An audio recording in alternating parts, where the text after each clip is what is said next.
can do. Okay, so wait, 3-4 more people yet to come, but I'll bring them up to speed. So today we are doing part 2 of the watercolor basics. I hope all the previous exercises that we did, if you all have practiced a little bit, then either you will have some hurdles which then you can share with me so I can help you out with that. Things to consider are whether you're getting a fine wash without any patches. That was one important aspect of making washes. Likewise with blending, if you are able to blend without far too many lines appearing or the colors looking too separated, that was one task. And we've also done a little bit of wet on wet and wet on dry. So I'm going to expand a little bit on the same kinds of tasks and do a little bit more today. So we are going to use some parts of this and then move further. Now, with washes, we have just done a single color wash, right? We have not done a 2-color wash. We've done a color blending, the 2-color blending. Also going to show you how you can make a 2-color wash and also a multicolor wash, in which we are going to use the same gravity assisted painting of the wash, and one in which we're going to do a wet and wet splatter. So for that, I would like you all to make 2 rectangular shapes, slightly longish. So this is maybe about 6 inches long by 1.5 inch wide.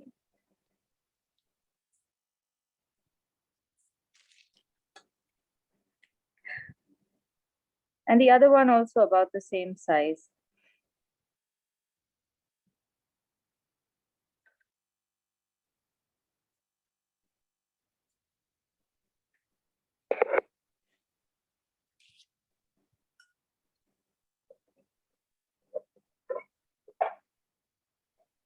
Let's hydrate our colors.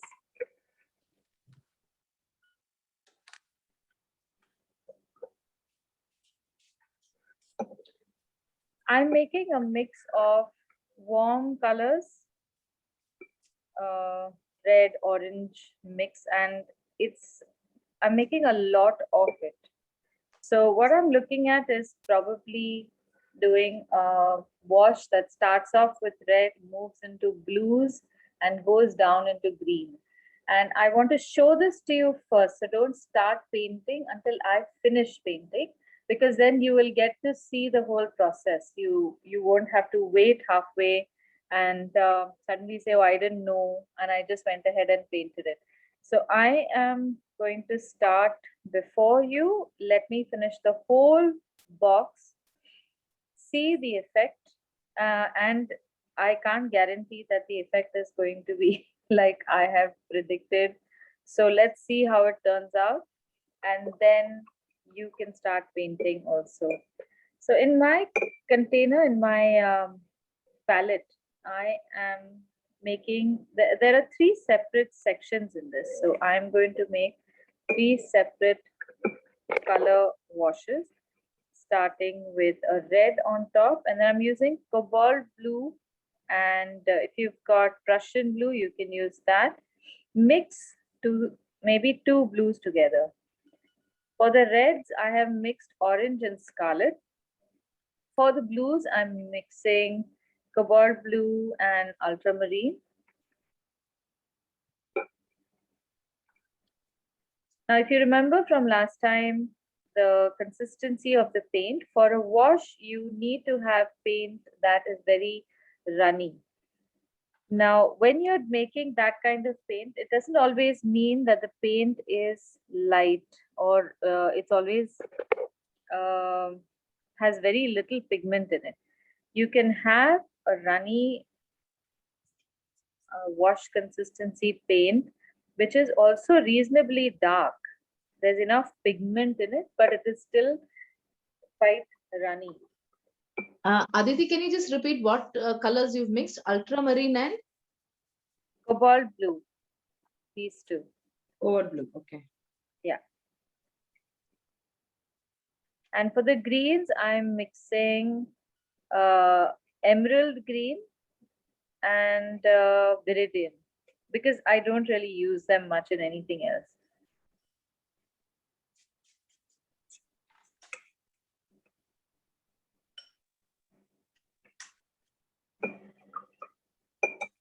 Okay, now again, a little refresher. So Devashri, this should help you out. I'm going to be making this wash by holding my book at an angle, maybe about a 45-degree angle, 30-degree angle, whatever gives you a tilt.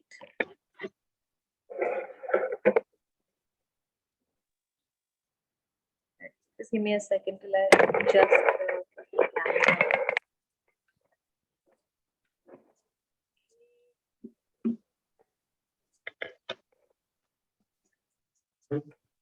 Now I'm going to make my paint very runny so that it easily flows through this area.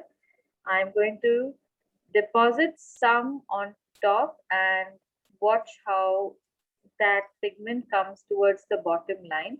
And then I'm going to move my brush, touching the previous deposit and making a ladder for the color to come downward. It's gonna, if it's the right consistency, it will just start flowing very naturally. And at some point, I'm going to introduce, like we did the blending, I'm going to introduce the blue, but after a couple of lines, I am going to wipe my brush and pick fresh color. Now, as you can see, in the first few lines, the red very readily merged with my blue. And if I had continued that, I would have made my blue color rather muddy. Now, between blue and green, I'm going to do the same. At some point, I'm just going to introduce the green and follow the same technique of encouraging the paper, the paint, by keeping the book a tilt and bringing it down towards the bottom.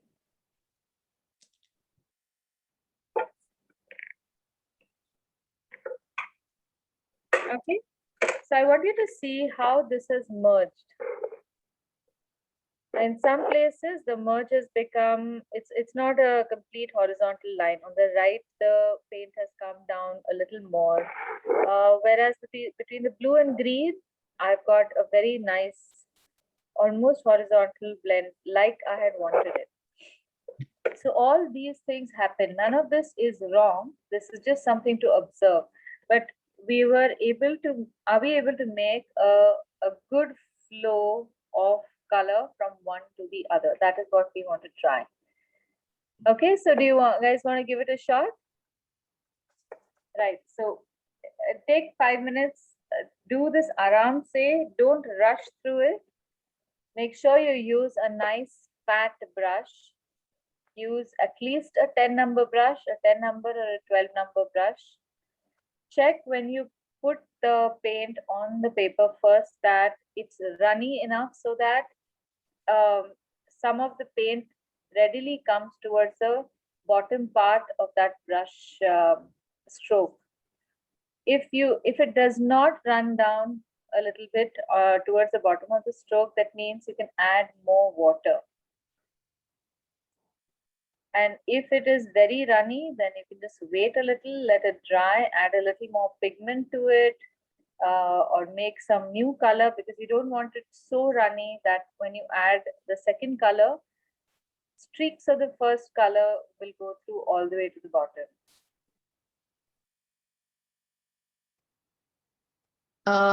Just tell me which red, yeah? I'm sorry, I missed that part. No problem. Any red is fine, actually. No mixing? I have used orange and scarlet, but any red is fine. So reds, browns, anything is fine. Shivani, just let me have a look. Okay, I think you can use more pigment and more water, because then you will find that you'll get fewer streaks. Towards the bottom, I think your green color had started drying. Aditya, I just need to leave. I'll join back in some time. Yeah. Okay. Okay. Sorry about this. No problem. Let's see. Yeah, very nice, Devashri. I think it's blended really well. Yep.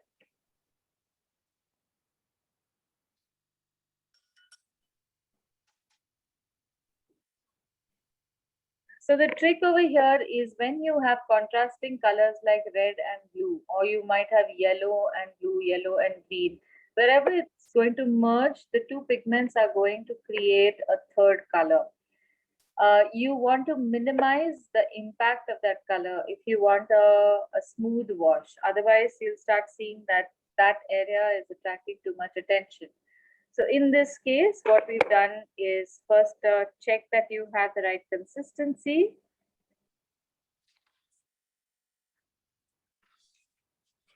After you've applied the second stroke or first or second introductory stroke of a new color, you should wipe your brush.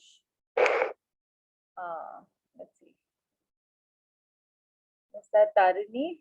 Yeah. Okay. Yes, that's Right. So I think Tarini, again, when what size brush are you using? Is it a number 10? 10. Okay. Now what I'll ask you to do is when you are making the merge, are you holding the brush upright or are you holding it slightly flat? Slightly flat. Okay. So it still needs to touch the previous color when you apply the second. Okay. So what I feel is that maybe it's not touching enough. That's why we see a very distinct line between the colors. Right. However, wherever it has touched, I think the merge is pretty good. That means your consistencies are well matched. Right. It's only how much you are overlapping when you are introducing the color that can change. Okay. Thanks. Okay. Aditi, can you see mine? Yes, Sarsha, let me have a look. Yes, I think it looks good. Very, very nice. Cool.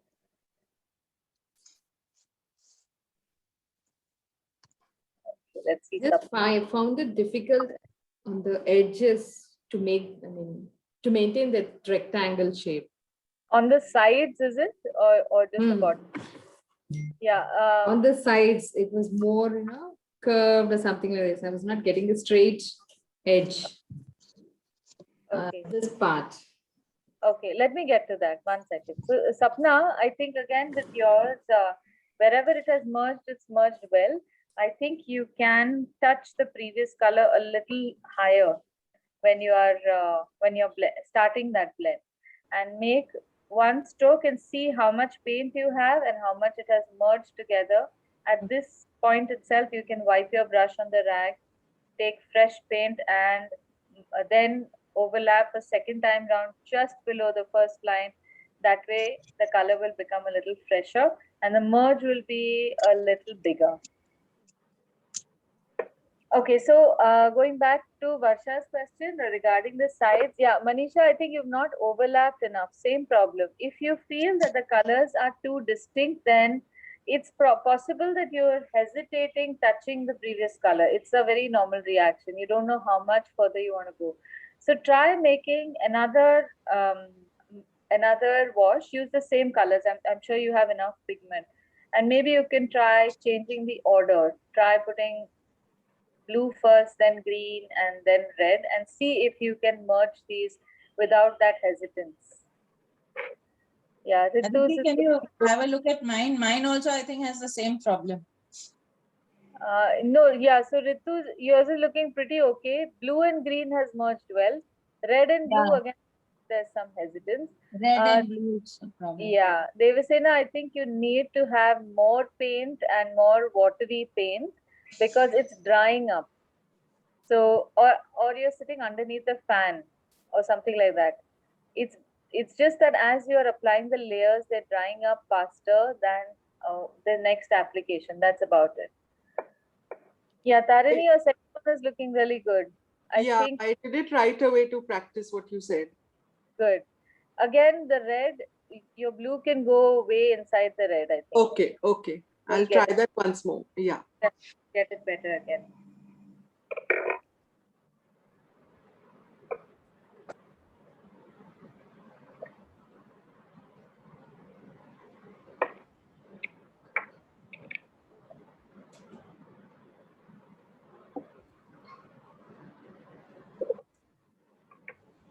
All of you can try making another one where you change the order and see what how things change.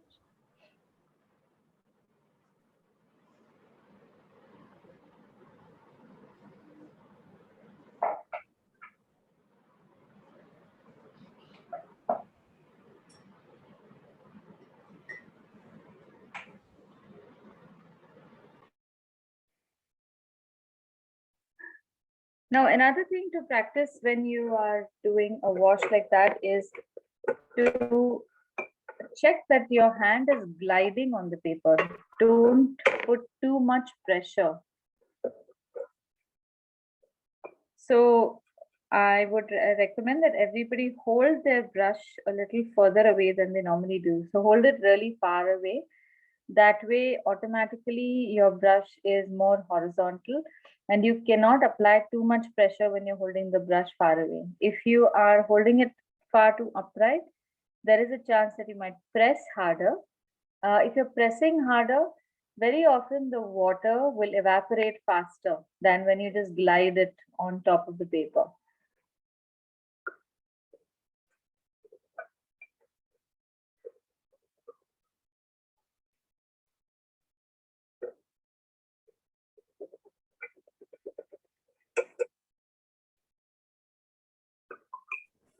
Ma'am, I think this time it's little better. It's come out better now. Yes, definitely, definitely. Aditi, even mine looks a little better. Yes. Yep. You're getting a hang of it. Yes. Yeah. Just So- that my blue has become very whitish. Okay. You need more pigment then. Yeah. Okay. Varsha, if your problem about the sides, this is what I can recommend that you do. Firstly, don't worry about the sides at all because that is not part of the task. In watercolor, mostly everything is a hot mess, I would say. It's like an organized hot mess. So if you're trying to get the sides to be really straight, we would just use a tape. We won't even bother with painting, especially washes, and trying to get a straight edge. Never works and shouldn't even be bothered with. Okay, now here my color has merged. I'm getting a really dark shade. So I'm going to lift this color with my damp brush and not allow it to mix with the previous color. Sorry, the next color. Otherwise, I'll start getting a brown in the bottom.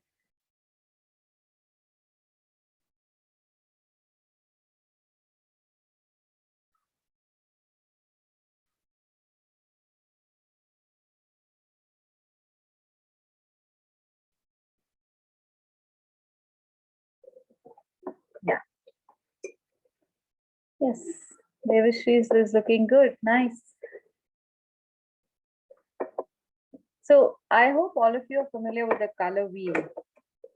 In the color wheel, we have the primary colors, which are made from yellow, red, and blue. And then you have secondary colors, which are a mix of these two colors respectively. And you'll notice that they appear at the opposite end of the third primary color. Like, for example, if you have, just make this one for you so you know how it looks.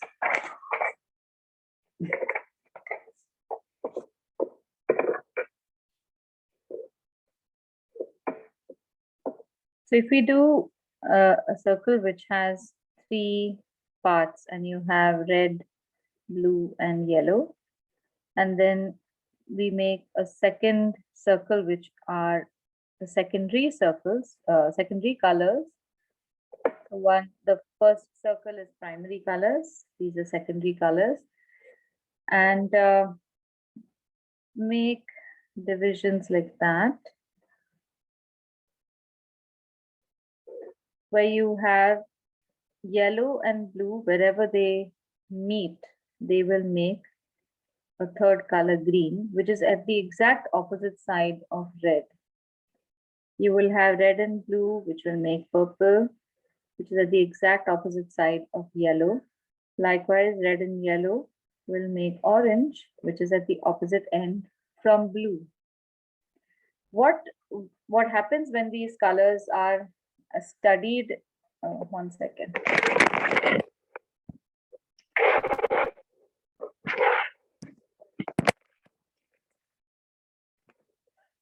Now, it's important when you are planning your illustration to study what color schemes you're using. And it's often a better idea to choose colors, most colors which are on one side of the spectrum and a little bit from the opposite side. That is how you can ensure that there's enough harmony and enough pop in your illustration.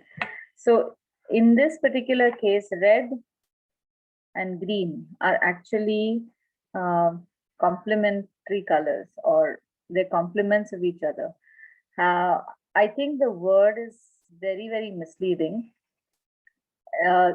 Complementary colors would indicate that they complement each other. They are actually the colors that clash with each other. Whereas blue and green are very close to each other. Now, I would put blue here, yellow here, and red here to complete the secondary color cycle or wheel. So yellow, green, and blue, and up to purple, if they are in this order, they complement each other. So yellow talks to green, green talks to blue, blue talks to purple. But if purple has to talk to yellow, maybe that won't happen. If purple and yellow are to mix, in all likelihood, you're going to get a very dirty color, which is the color that I got over here. And that is, you just get a brown pigment, because when these two mix, you're essentially mixing red, blue, and yellow. And when all these pigments mix together in some form or another, they create some kind of brown. And brown is not the most flattering color to have in your watercolor. So just to keep in mind when you are using color schemes, especially for washes, where you're going to allow free reign, it's like you have a whole bunch of kindergartners that you're going to let play free. There will be groups and there will be some elements that will not go well with the other groups. If you don't want any fights in that party, you will keep those people away. You probably not invite them for that event.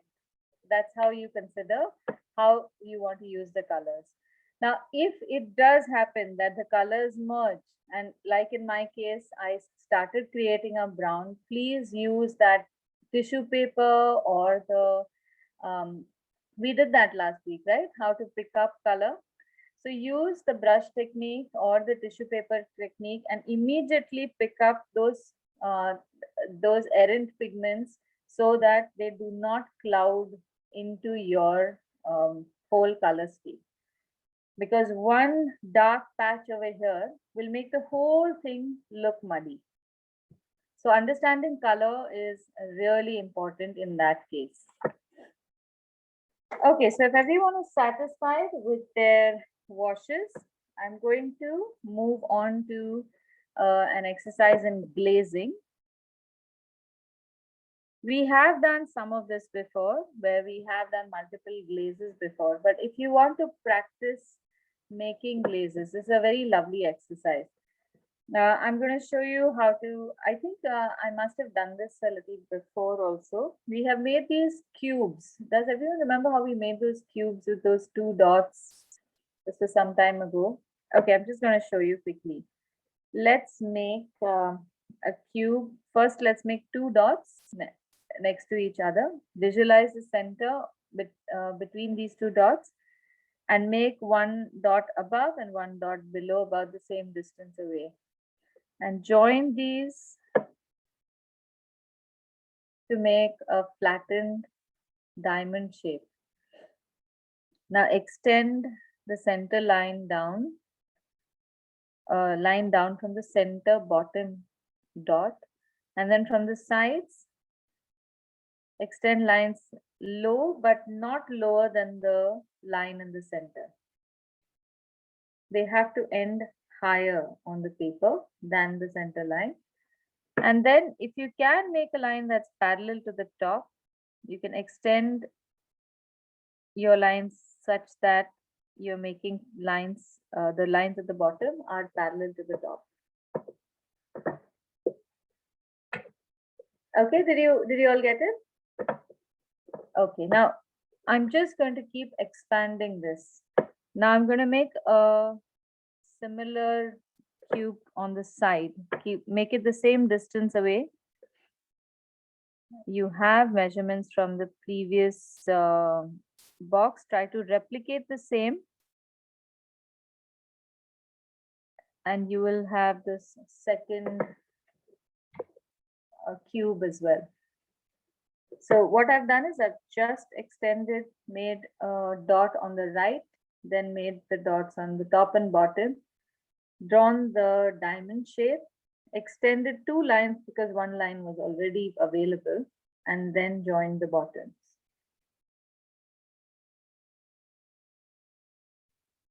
Now using this dimension, I am going to create a cube at the bottom here where I'm just going to extend the line from the left coming towards the center, line from the right coming towards the center, and make a third box going down. So I'm using the measurements from the first blocks that I've made to extend this. You can do this infinitely. I can make the next one over here, add more here, and just keep building this.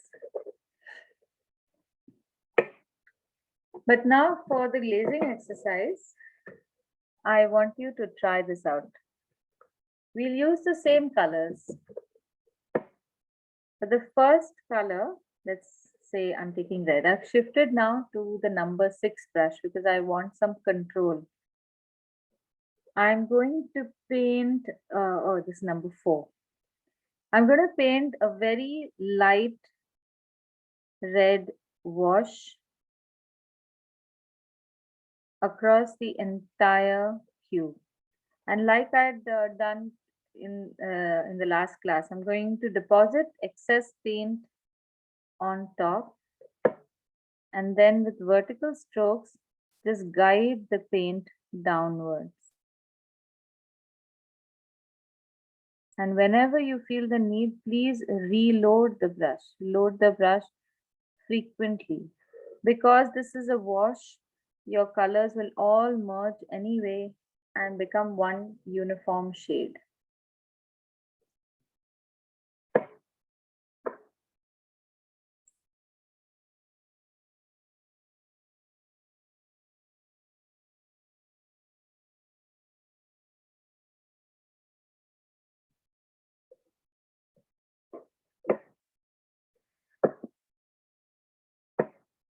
Now, while the first cube is drying, I want to show you how to do some brush techniques.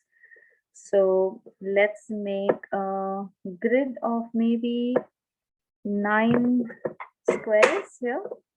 Sorry, I'm going to make these squares in such a way that the space between the squares remains uniform.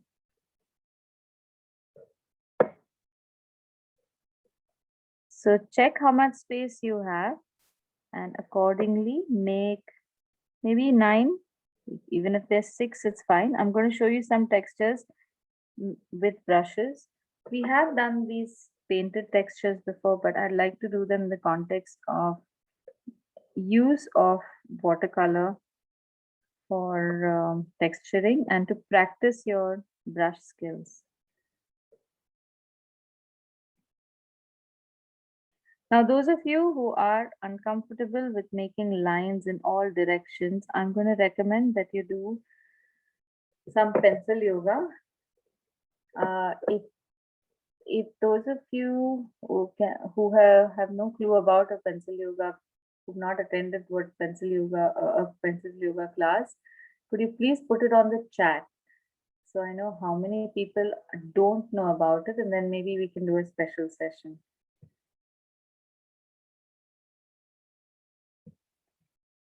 Those who've done it will know it, and if you don't know it, that means you've not done it.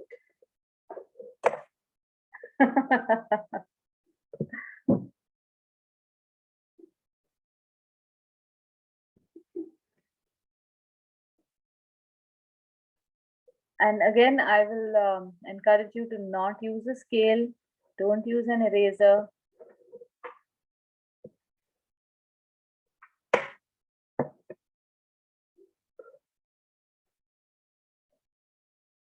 So we are going to simultaneously paint in both these sections because this will take a long time if we keep doing it. And we can't wait in between. This also gives you an idea of when you're doing watercolor, please have multiple projects have at the same time. Otherwise, it can get rather boring, one. Second is if you get impatient, then you get a bad result. When you make washes, for example, or you have to do glazes, you have to wait till the paper is completely dry. Otherwise, you make a mess of it and all that effort is moot.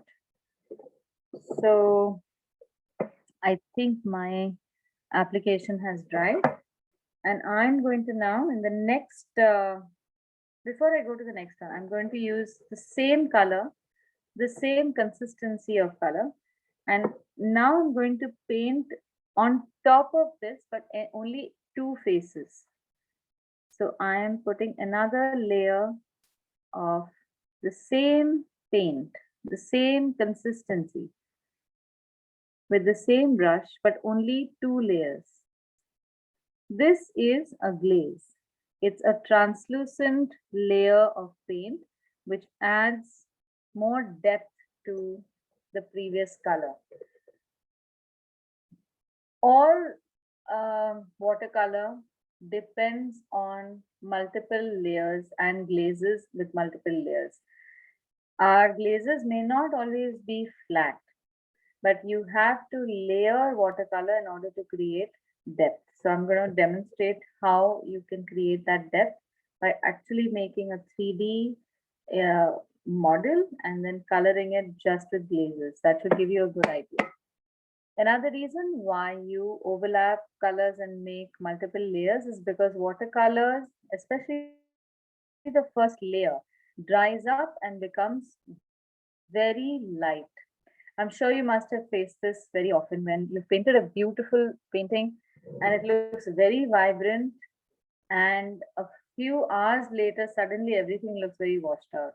It's happened to me several times, and I have, in my ignorance, gone and bought a new coloring kit. I have gone and complained to the store saying that this is really bad.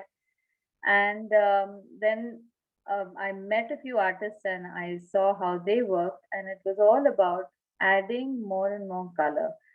The second layer you add automatically looks more vibrant, not darker necessarily, but more vibrant. It's almost as if the whiteness of the paper makes the first layer very pasty, and the second layer then can bring out the color because it is it's not a white base anymore. Okay, so while this is drying, I'm going to ask you to try these out. Now,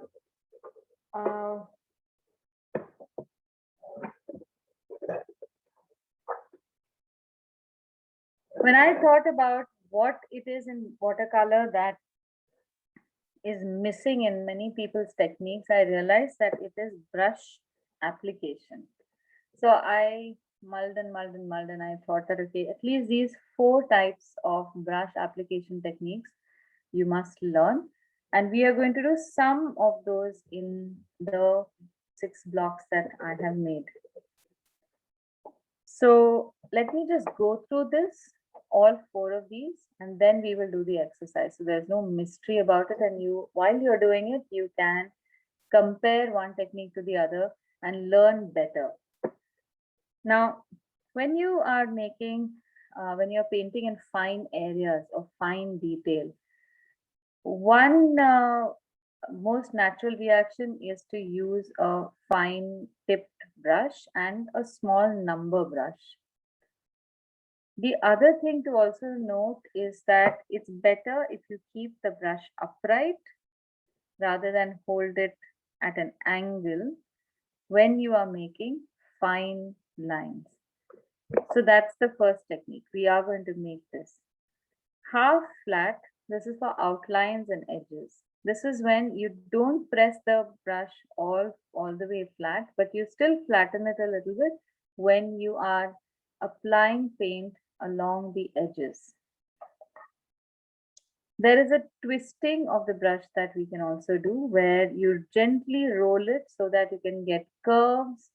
And in doing so, part of the paint is applied a little darker in some areas and lighter where the middle part of the brush touches the paper.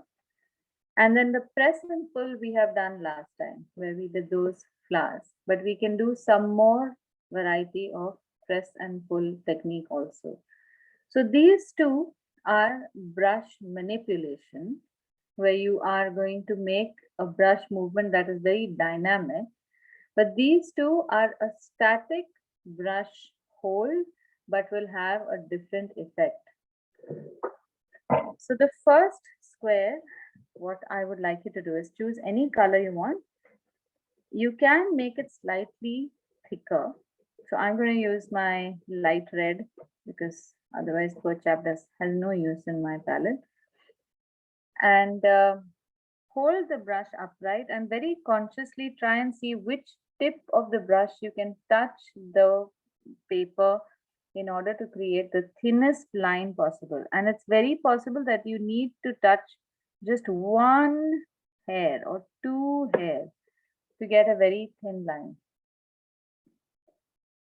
Make the first few lines horizontal, and in order again to make a horizontal line, if you need to adjust your book, it's okay.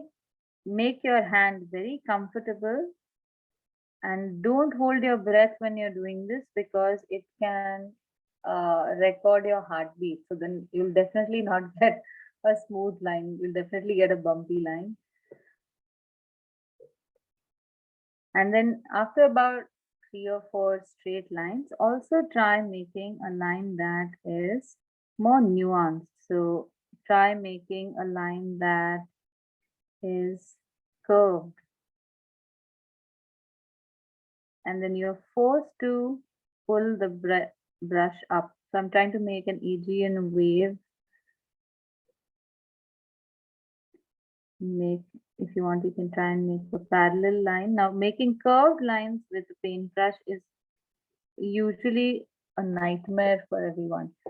But if you hold it upright, you can do it much, much easier. Now, the difference is when you're holding the brush sideways, even slightly sideways, your bristles are moving like that. So there is a chance that they might just snap out. And then instead of making a nice curve come downward, you'll get a weird line going outward. And this is only naturally happening because we've held it at an angle. However, if you hold your brush upright, only a part of the brush is touching and all of them are moving. Most of them are not even touching the paper. So they do not get any force at all to make any kind of counter reaction to your movement. So you can control that line much better. So try holding it absolutely upright. And I'm just showing you the hold along the side. If this is my paper, I often will just touch so much of my hand, and like you probably must have seen record players stylus go down, I will put the paint down right where I need it and just draw a small section of a line at a time and then adjust my hand and draw a line again. Okay, so try this. You might get the straight lines very easily, even if you're holding it at a slight angle. But in order to get curved lines, and you can also try circles maybe or spirals, It will definitely help if you hold the brush upright. What we are trying to do here is get a consistent line, a line which is consistently a certain thickness throughout. So like in this case, some places, some errant hairs have gone and done their own things. So I've got a little thickness in some places, and in other places I've got uniformity. I want you to observe this. All this comes in handy at some point, but at this point, I want you to see how much discipline does your brush practice. Now, when you are loading the brush also, learn to twist the brush in the palette so that you reinforce that tip.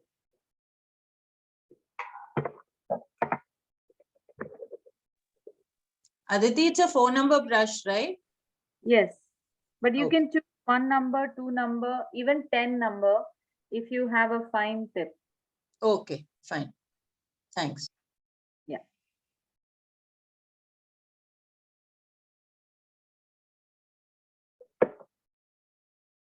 Now this motion I found makes you attached to certain brushes.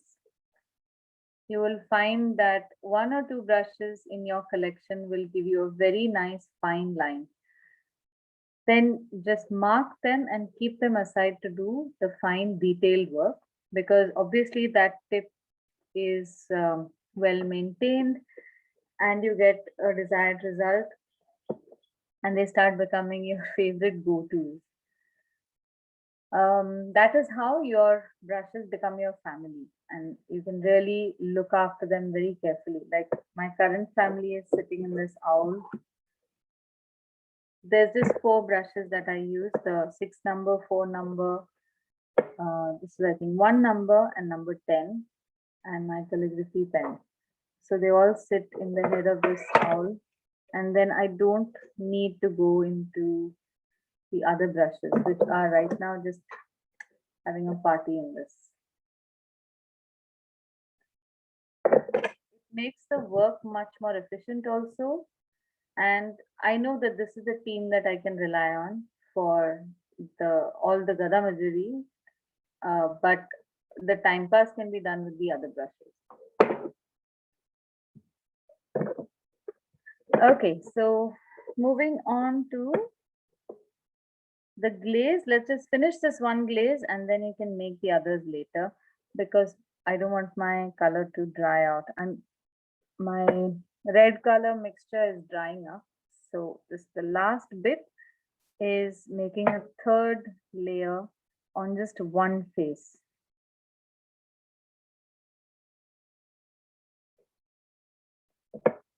And you can repeat the same process with the other cubes using the other 2 colors, or any colors you choose, or the same color if you want to.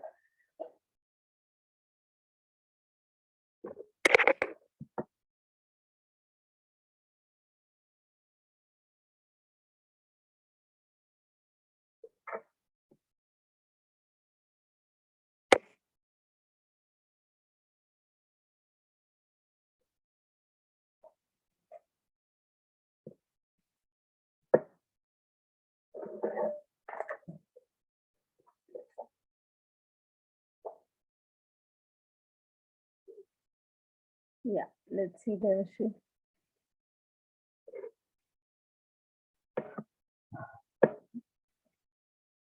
Yep, looking good, looking good. Nice.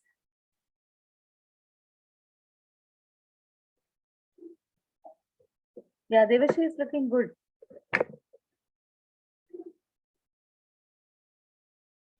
Yes, thank you. Okay. Yeah, Devasena, looking good. Nice.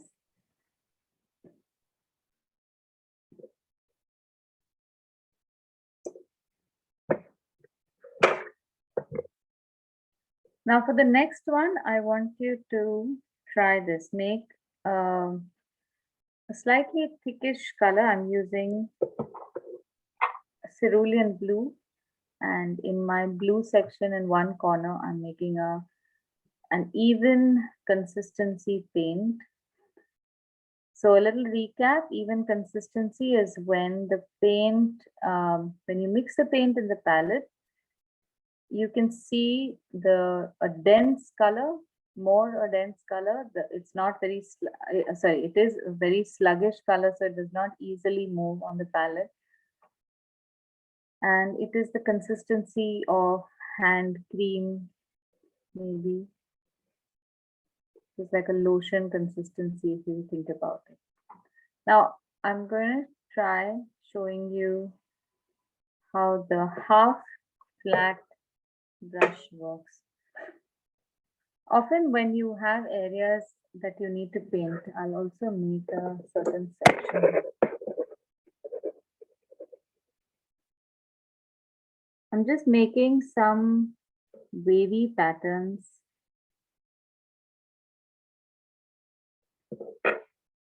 You can make any pattern you want, but first, if I can just show this to you, you might know why I'm making these patterns. So normally your reaction would be to make an outline on the patterns and then paint it. I'm going to show you another way that I do it. I often say this when we are painting certain sections, that the tip of your paintbrush should be pointing towards the line that you're painting, but should not be over it. And in this, I will press the brush halfway. So with this tip, I can see the edge of my area, of the area that I need to paint. Now, when I come to the bottom, if I'm painting from this side, I don't see the edge. My brush is towards the outside. So I'll turn the brush over and paint it like this.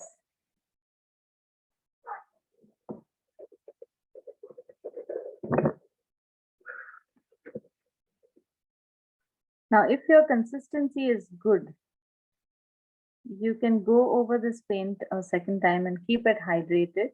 Do the same thing on all sides.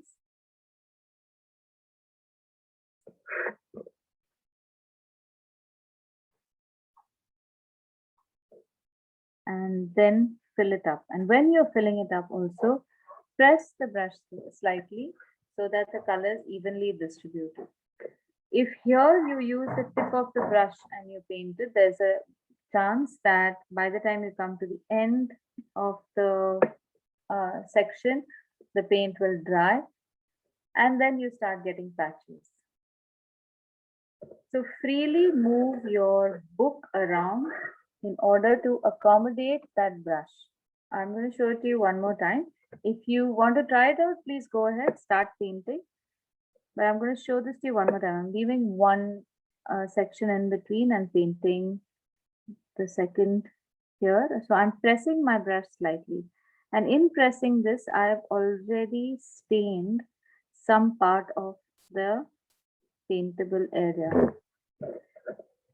I'm going to turn this around completely because I'm more comfortable painting with my brush pointing upward than downward. And as you can see, because I pressed my brush down, the new application merged with the previous application, and I don't even have to paint a second time round. Now, I've noticed that a lot of people don't do that. It comes very instinctively, but only from a certain amount of practice. So what I've normally seen people do is you will make an outline, and when you're making the outline, you'll often make it like this, like the thin brush idea, where you will draw a line on top of the line. Whereas what I'm suggesting is just touch the line from one side like this. And this, it becomes very handy when you are painting, say, leaves, for example, or even flower petals.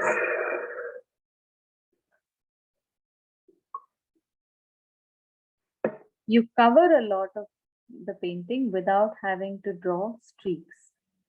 Am I getting through? Was I able to explain this okay-ish?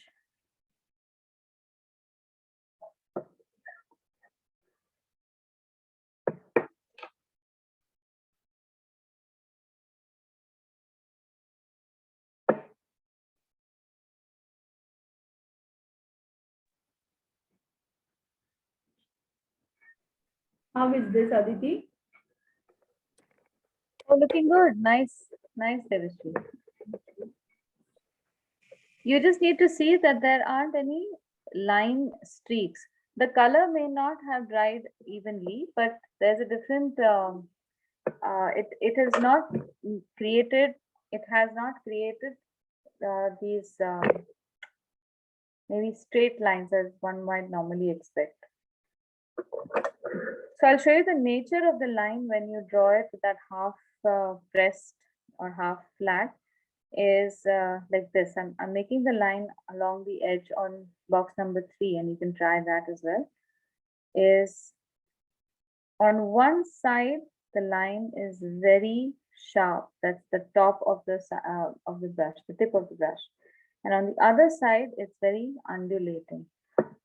This is also the kind of line that I will draw when I'm making, say, clouds.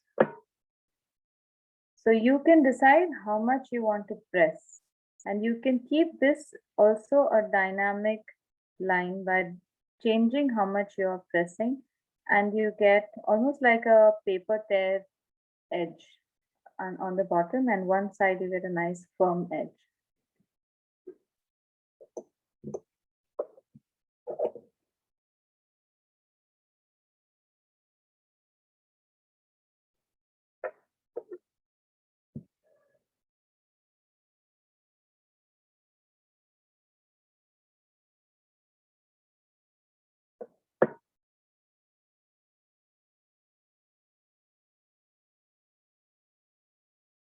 Are you getting it? Yeah. Okay. Yep. Looking good. Yes. Nice, Devashri. Looking good.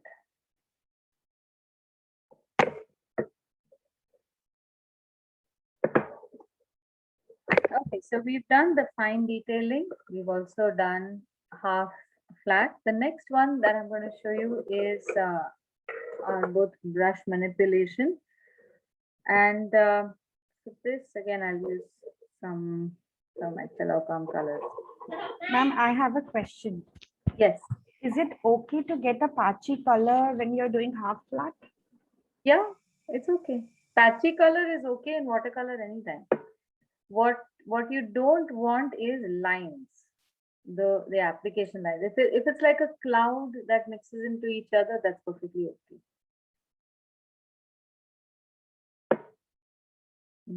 How's this? Yep. Yeah, Devasena, looks good. Aditi, can you show the third one more time? Yes, I can, sure. Okay, thanks.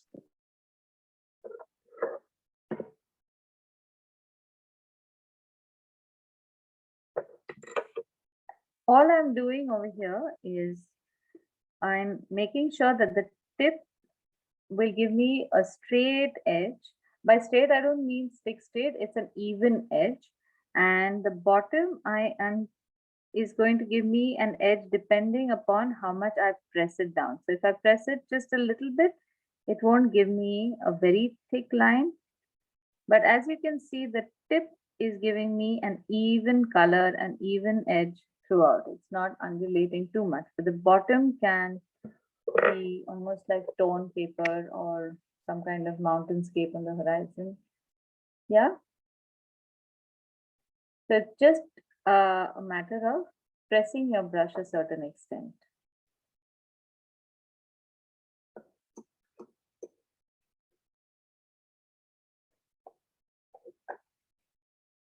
Right, now for this brush manipulation, this is something that you can do for if you want to make like a quick card or something, not something that I use for illustration much, but at this point, I'm just going to show you how you can wield the brush in a certain way to create shapes. So one of the shapes that you can create is by twisting the brush sideways. Let me see if I can get this. By pressing it in one direction, and when you're pulling it up, you pick it up as well. You can do a whole lot of shapes like that. This is just a crescent in one side. You can do a crescent on the other side as well.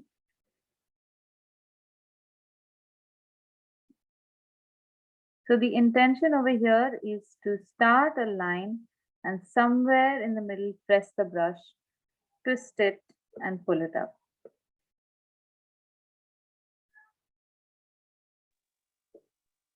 Aditi, this again is a 4-number brush. Yes. Okay. And you can pull it towards you, or you can push it and press it away from you. Try both, because there's no telling which one you will get, with which one you will get better shapes.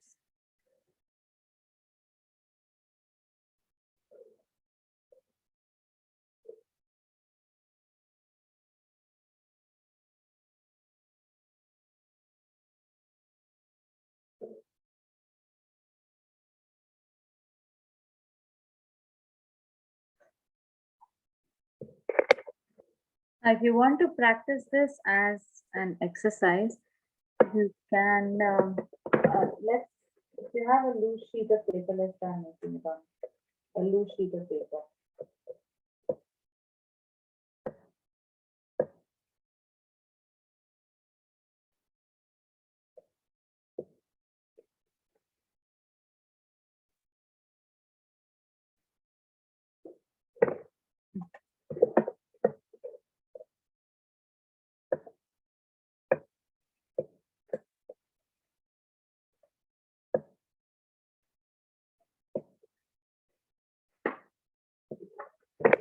Okay, let's try this.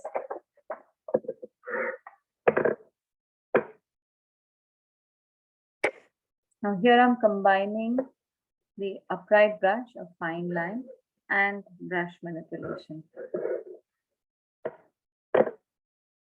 So make from the center, maybe make a gentle compound curve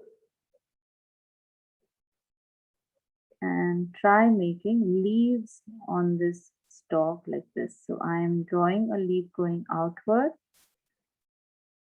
upright pen brush, and then press it and then pull the tip of the leaf up.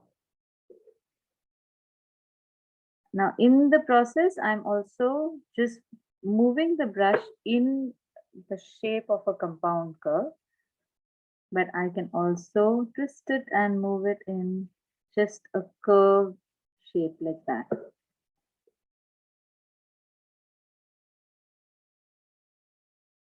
Now, how fat your leaves will be will depend upon the thickness of your brush. If you want really fat leaves, then you can use a bigger brush.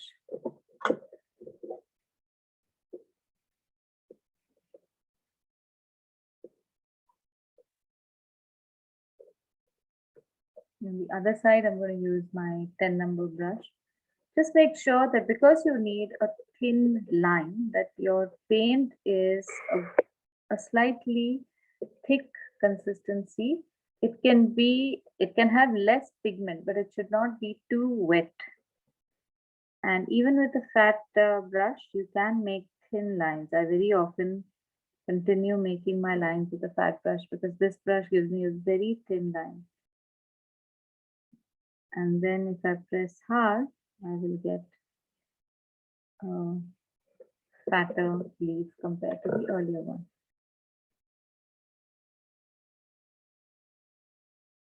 And when I am moving, if you can just observe my fingers over here, when I'm moving the brush towards the right, I'm twisting it with my thumb and then pulling it up.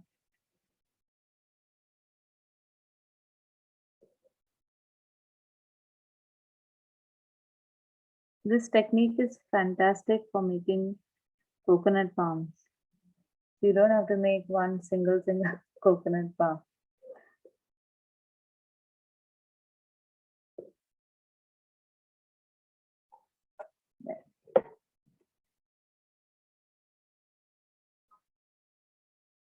Now take your time for this one. It can be a little frustrating. Again, no, the twisting. Yes, I'll do it one more time. This time I'll make make them longer so they look like coconut palms.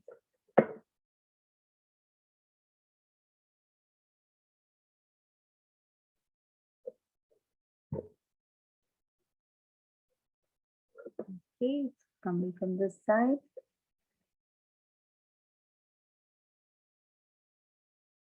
Long and twist and take it outward.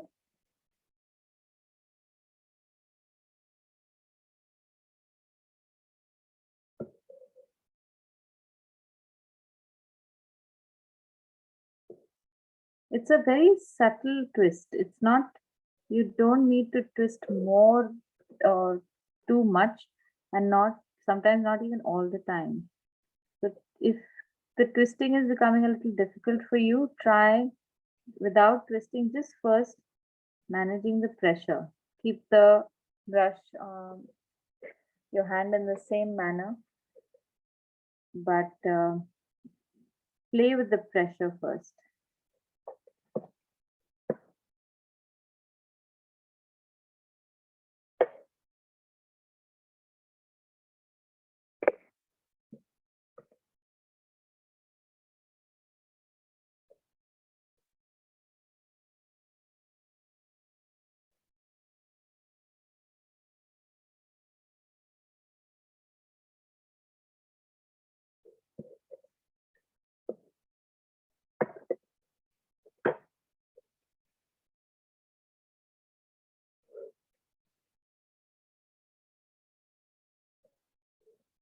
Are you getting it? Kind.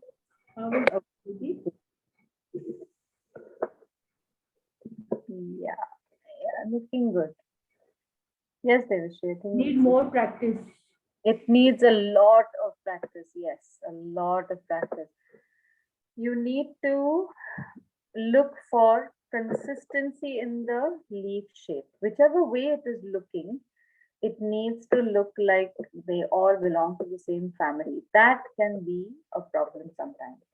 So because it's a new movement, some leaves might be very nice. They will curl very beautifully. That compound curve looks very elegant. And some will have things like this happen where you either your brush has slipped because it's a new movement for you, or some crazy thing is happening. So just observe from whenever you make that shape, whichever one you like, immediately put a tick mark on that, and also go back in thought and see how you moved your fingers, how much pressure you put to make the stroke, and that should give you a better idea of what to emulate. Yep. Yeah. Aditi, just see the second one, I think is better. Yes, the one at the bottom is second. Right? Yeah. Correct. Varsha's is Yeah. Can you Right. see this, Aditi? yeah. Now again, Varsha, most of your are looking very good. But on one side, anything has gone and happened. On one side, the leaves are all disciplined. On the other side, there is. So I wanted to ask you: did you make both sides with the without turning it around? Did you keep the paper straight, or did you turn it around for I the? turned it around. Okay. Now I on one have two different brushes. One is thin one and the other one is fatter one. Okay. Because there are two movements here. One is away from you and one is towards you, right? So if you are making these shapes away from you, when you turn this around and make the other side come towards you or come lower, there is a shift in your movement. So that also has to be accommodated. So maybe that could also be, I'm not saying that that's what's happened to yours, but that is something to consider as well. Yeah. I find the twisting a little challenging, but adding pressure and bringing out more easier. Do it that way then. At the end of the day, if the result looks pleasing, then it doesn't matter how you get there. The twisting is not necessary, it's not mandatory. It's just another way of doing it.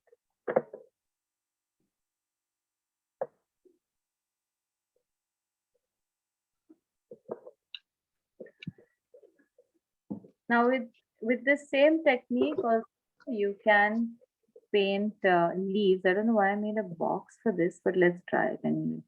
Let's make leaf shapes.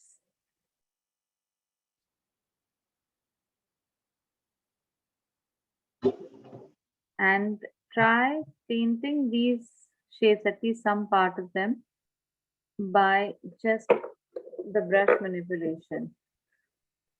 You can use a thinner brush for this.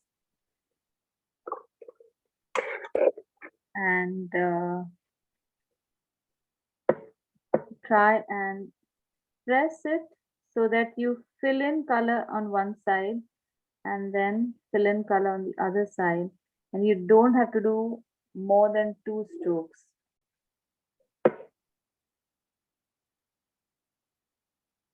Oh, sorry, the other way around.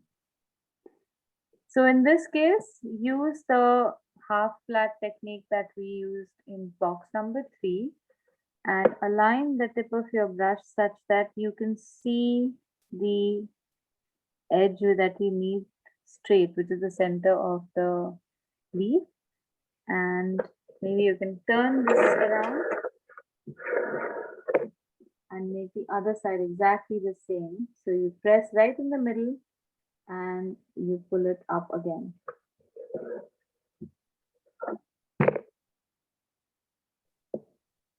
They're looking so beautiful. You know? Nice, no? And it's done so quickly. That's what I like. It's, you don't have to fuss about it. The advantage of doing something like that is also you can do things like put a wet on wet color as soon as you finish one side. So it becomes more versatile. You can have more fun with this.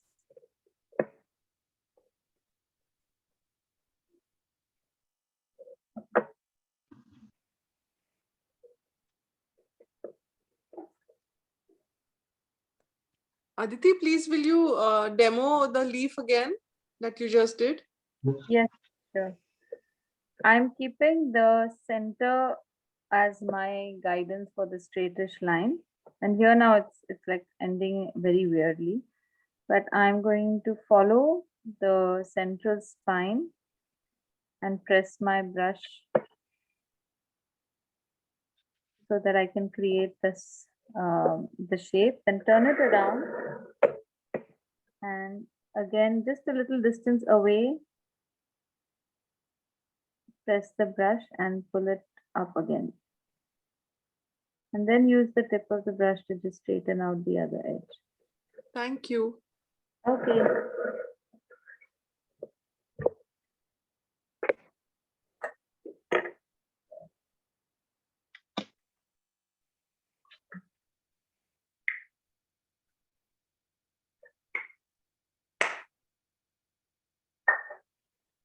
Now you'll come across a lot of such brush manipulation techniques as you go along. Feel free to bank all of them. Try them out in a shape like that. Write something about it. Give it your own name. Give it some description so that you can use it in your techniques. Very often you might at some point start inventing your own techniques also. And when you're inventing your own techniques, you don't have to give them any names. Unless afterwards, when you start teaching them, then you can give them names.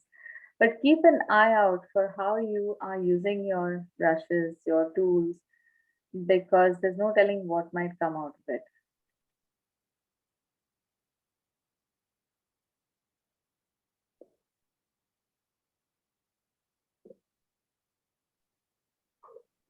Okay. Yes.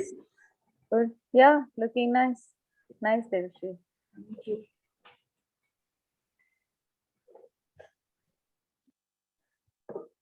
Now, one last technique I want to show you, which is a little bit of the press and pull itself again, just so that all of them are in the same place together.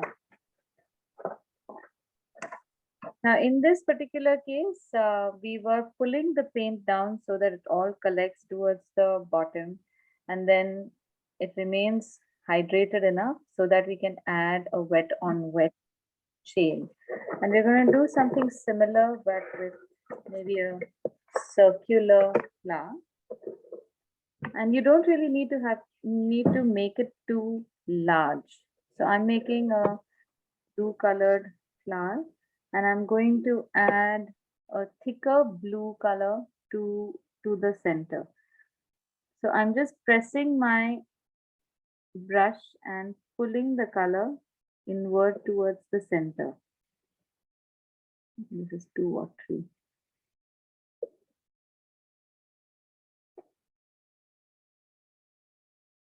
Okay, I'm removing some of the color from the outside now with a damp brush. And I'm going to now drop in a little bit of cerulean blue only in the center. So that part remains very dark. I think I'll make a slightly bigger flower. This is just not visible. So press and pull. Now the pull action keeps the paint in the last place that you have touched the brush.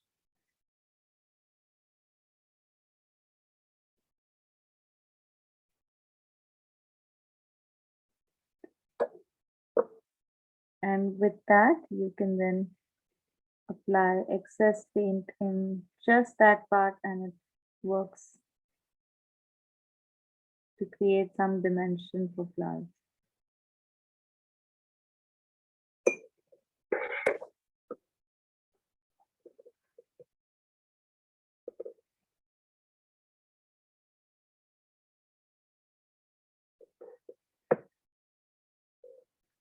All these techniques come in very handy, especially when you have to make fillers for certain compositions. You don't have too much time, you don't want to add too many complex elements.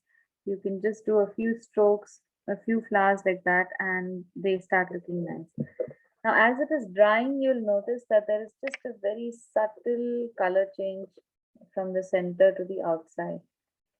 It's because of the fact that when you pull the color inward, the pulling action kind of expunges excess moisture from the side, but you pick up your brush in the center, so it keeps this area much more moist. If we were to just make this flower shape and there's enough water on the entire flower, whenever we add the second color, it will merge with the entire flower shape. So that's where I felt that the pulling part can help. Again, this is something that might take some time. So feel free to practice this whenever you want to. These are very cute flowers to make also. I think they're called, if you make them 5 petaled, they're called forget-me-nots.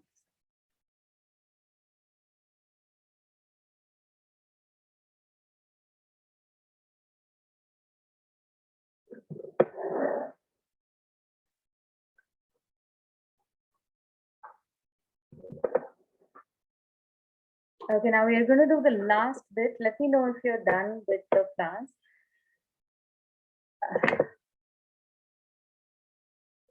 This one is good fun. I want to show you how to paint smooth textures with color variants.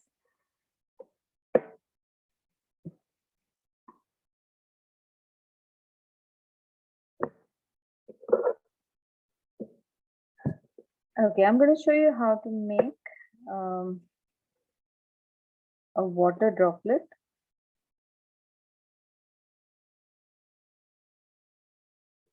So I'm making a circle. I'd like you all to just observe first and then paint.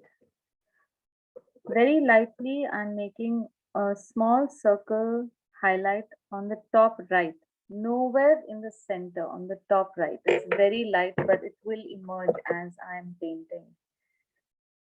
So I'm going to use the blue color glaze that we made, this wash consistency of the paint. And here now, I'm going to do a different kind of a wash where I'm going to apply that wash towards the top of the circle And as I'm coming down, I'm going to remove some of the paint and just drag very little bit of this paint. So I'm washing and wiping my brush. My brush is fairly well hydrated, but not too much water in it. Otherwise, we'll start making clouds. And I just need a light glaze of, very, very light glaze of blue in this section, in the bottom.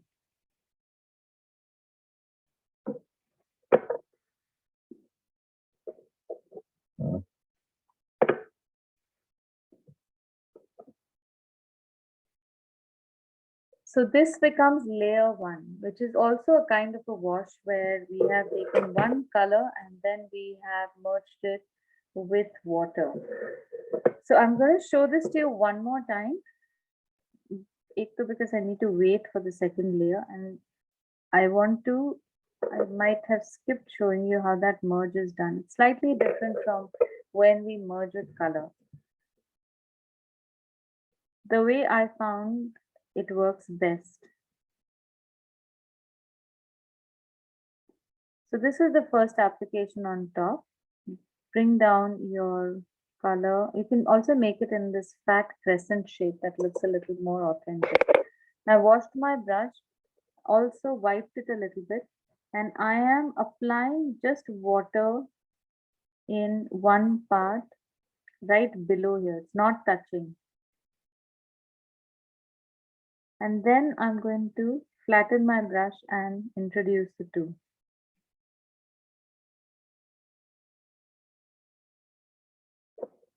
You can do it both ways, but in the first one, I did not put a large water section. It's just a film of water. It's not too much water. Okay. You don't have to wet this whole thing so that it looks like a real drop. It's just hydrating enough so that it can receive the wet paint and can be introduced to this color easily.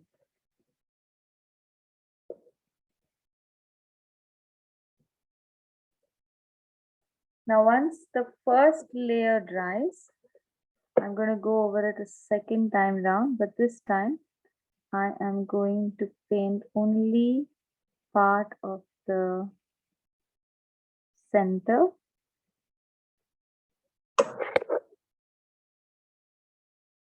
And do the same process with the water again.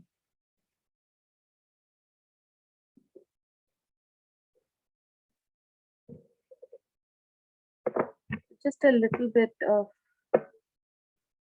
add some color here.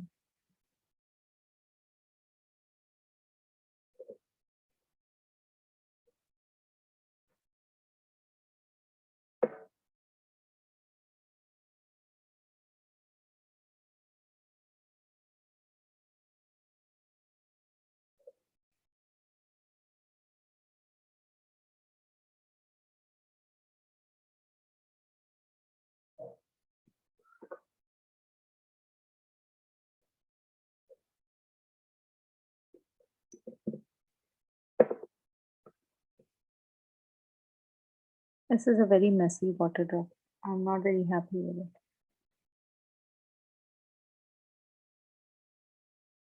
Well, I'll show you the finished picture. Like in on TV, they show you the finished dish. I'm going to show you a finished picture of a water drop I did before about how it's supposed to look, in case this one doesn't work. Aditi, for the second wash, you don't go down on the white part, right? Correct. Don't go down all the way. Okay. And then the last part after this has dried is to create a little bit of gray using, you can just use black, just take a little bit of black because you need very little bit. And on the opposite side of the highlight, you can make use of the brush manipulation and create a thin crescent shape where you will touch the tip of your brush to the circle and lift it on the other side.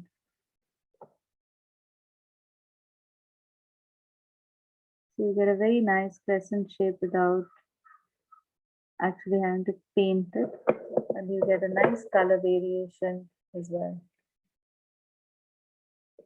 So it looks like a nice drop.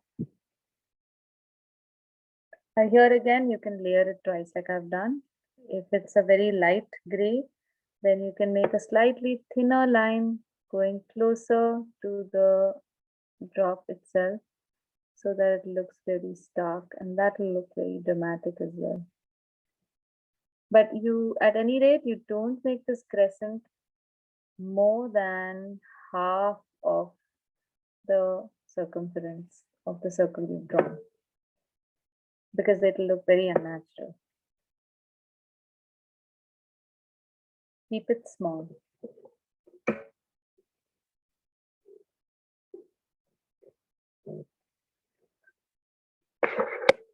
I think I'll come back to this afterwards. Are you getting your water drops okay? Oh, nice. Good. Okay. My drop hasn't turned out good, but my instructions seem to have been working. Nice. Seriously, good. Yeah. Shivani, how's yours? Okay. Has bled into the water. The other one is too dark, but you can blend it further down.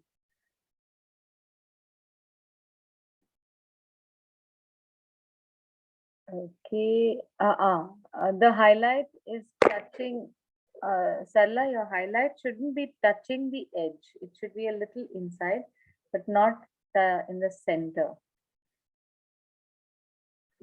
Yes. Oh, very nice, Manisha. Looking good.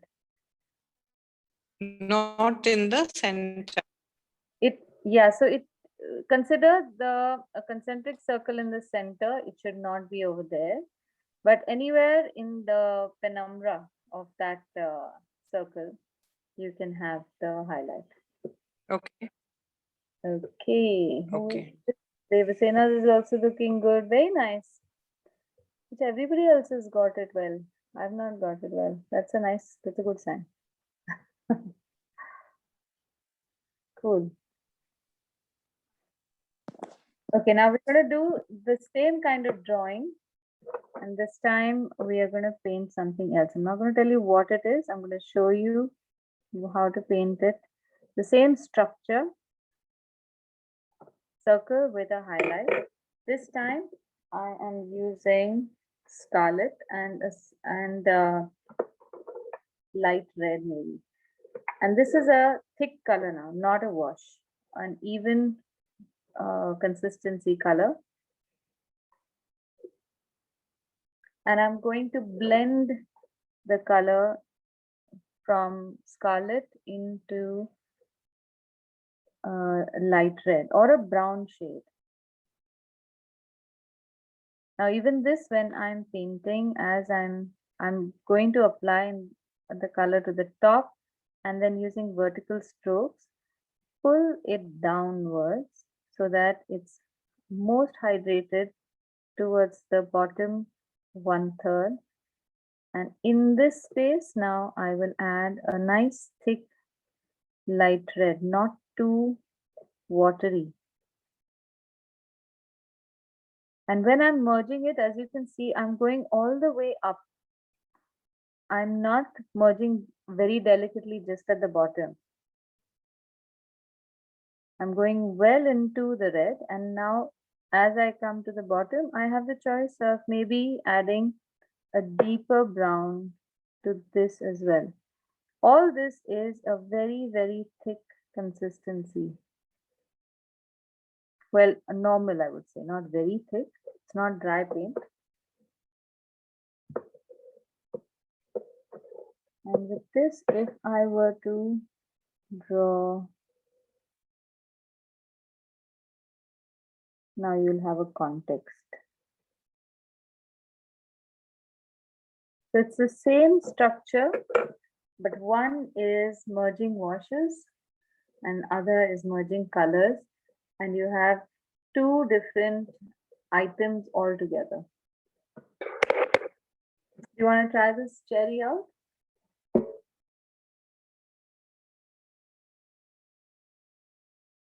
And I'm going to try and fix my water droplet. Aditi, is it scarlet and crimson? It is scarlet and light red, the color right next to light red. On one side you have yellow ochre, on the other side you have light red. Yeah. That's Yeah. the one.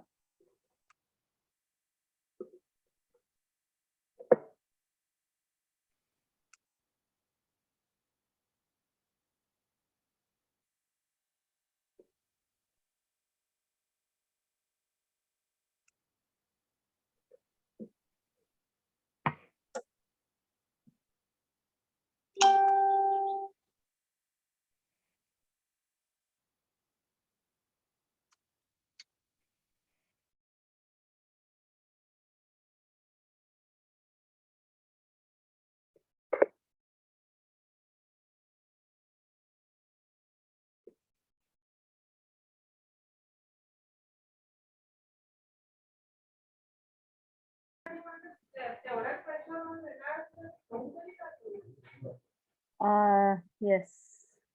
1 second. Let me see a little closer, Devashri. Yes, yes, looking good. Nice. Okay, you can see the difference on one we have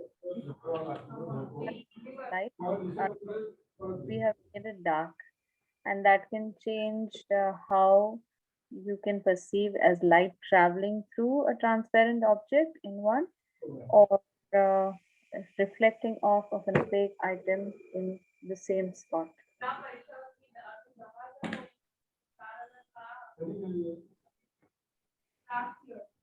And just as a last, to make it more convincing, you can use the same technique for creating a shadow again on the opposite end. Now this time round, your shadow has to be flatter. It cannot be a crescent shape. So it's just going to be a flat, like a part of an oval shape. This way your cherries will look like they are sitting upright on a surface, and the water droplet looks like it is a flat disc on top of the surface.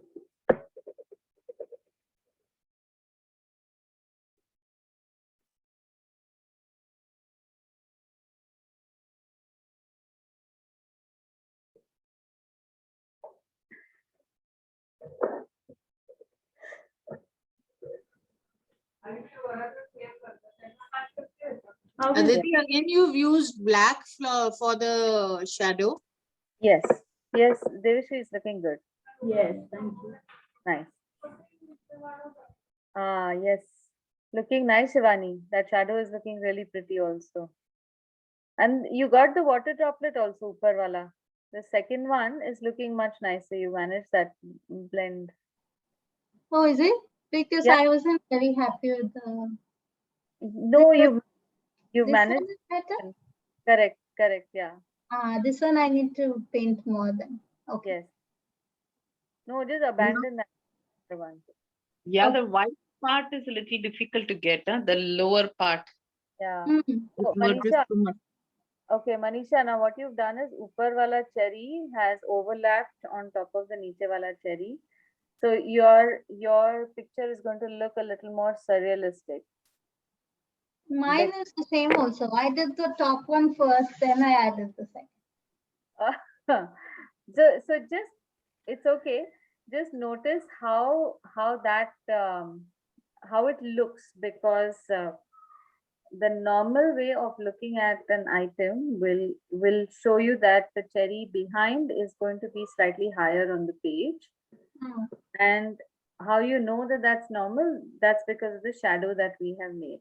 Now you've already made a shadow to the niche wala cherry. The one on top is already higher, but it's overlapping the niche wala.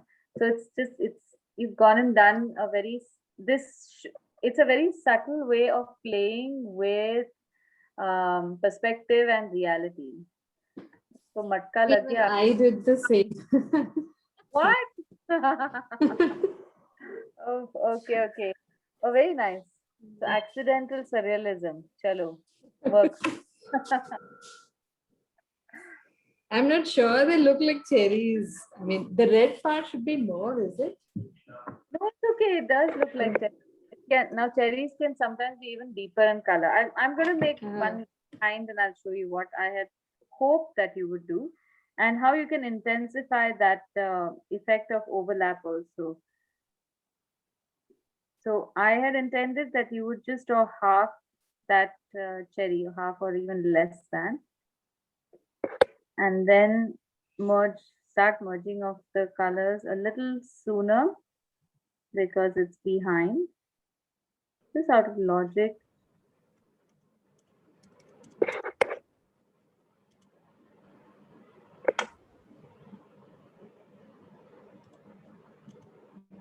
And then you can use a deeper color where the overlap occurs.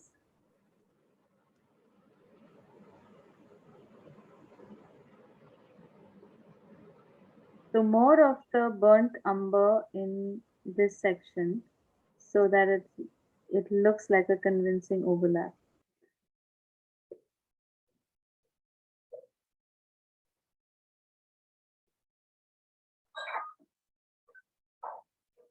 Like this.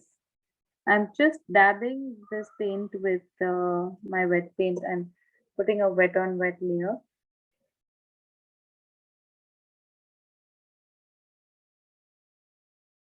And now, very dangerous thing I'm doing here, making the shadow before the base dries. Hopefully it's not going to run into my shadow there.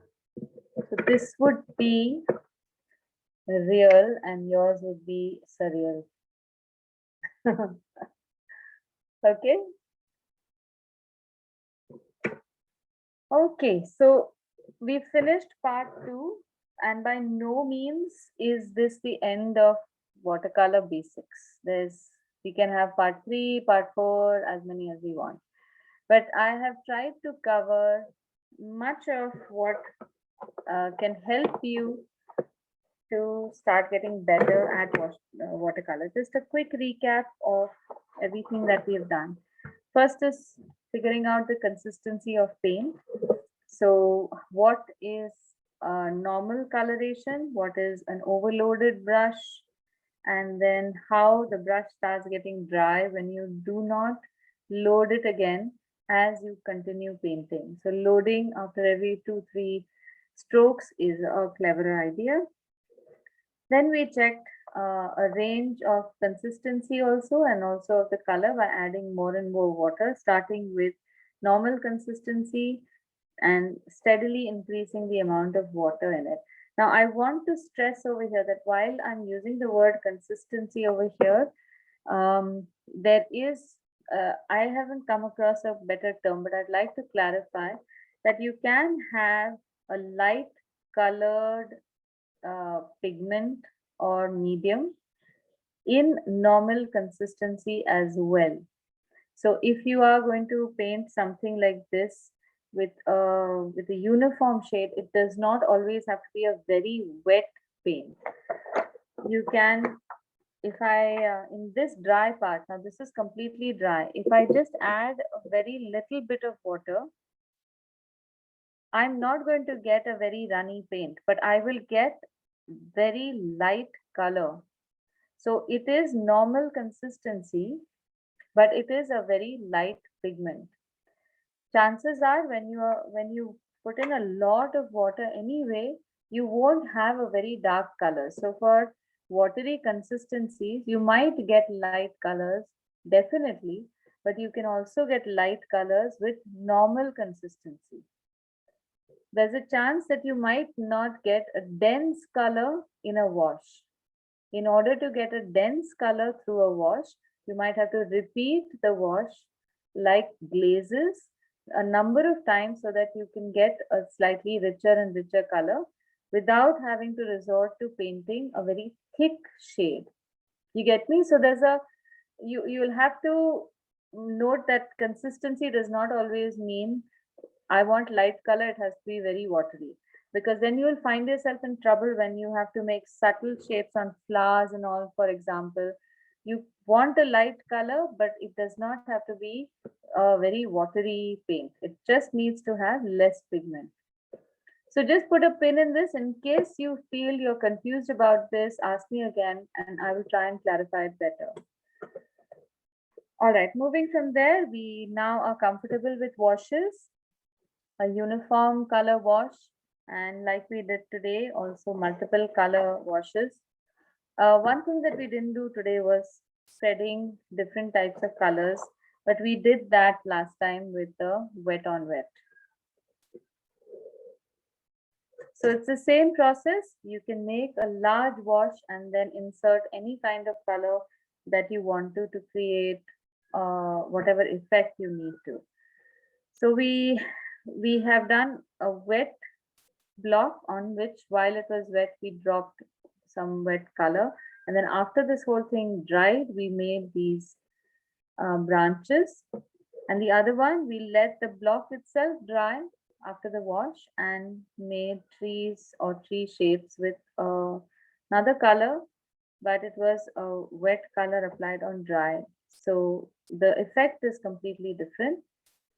This was one brush manipulation technique, the press and pull, where we were just pressing the brush down and pulling it towards ourselves and directing it in such a way that all the pull strokes came together into what could then be continued as a stalk, and inserted a third color into the stalk area and pulled it down to give it some density and some contrast.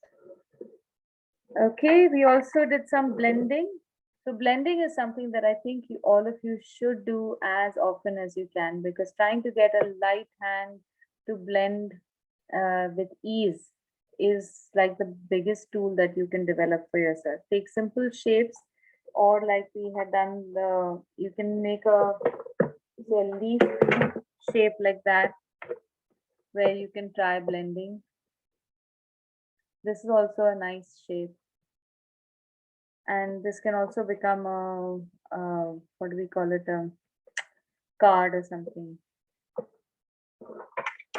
And for today, techniques like these. So try doing some really fine illustration to practice your fine line, and choose a different pen brush every time so that you can, from your collection of brushes, you know which one works well. Don't discriminate with size. Sometimes the fatter brushes can also give you a thin line as long as you hold the brush upright.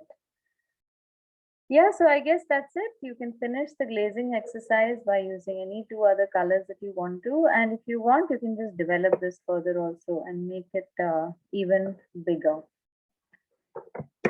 Now, as we continue with our other classes in, say, for example, I will be teaching how to paint water and reflection.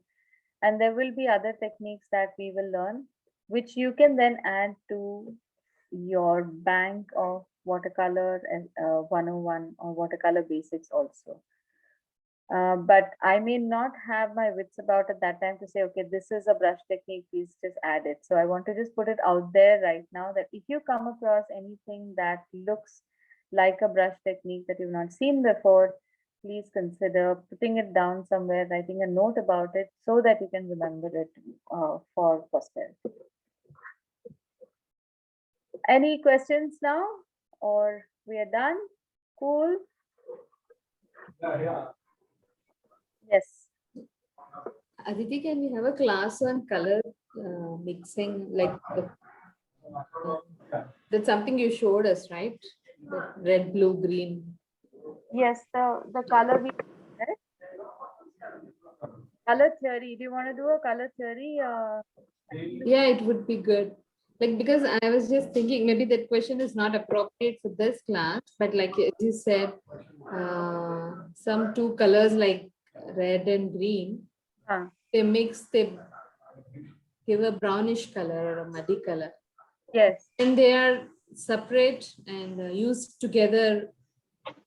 They complement each other, right? That way they are complementary. I mean, contrast wise, like the blue and the orange. So maybe this question is not appropriate for this class. So she could cover it some other time. Surely I'll do that. Yes, color is a big thing for me because I think I'm so oversensitive to the color. I, I can very easily find myself feeling nauseous when I'm in a certain environment where colors have been used badly. So I can help you understand how colors work. It should be a very informative class. I think it can set right a lot of our color notions. That's a good idea, Varsha. Yeah, it'll be, I mean, sometimes, we can't figure out what colors to mix or. Yes, yes, definitely. Let me build something. Immediately after we finish our next week, we'll be doing pencil illustration. Basics in pencil, not just illustration. Uske baad we'll be doing pen. And once that is done, then we'll take up color also as an independent unit. I'll note it down and build some lesson plan around it. Okay, thank you Thank you so everyone. much. Thank you. Thank Aditya, I you, understood the everyone. first, previous session. I understood what you taught in the previous session. Okay, good, very nice. Yes. Yeah. Thanks, Aditi. Thank you. Thank you, Aditi. Thank you. Bye, Bye, everyone. everyone. Bye. Bye, everyone. Bye. Bye.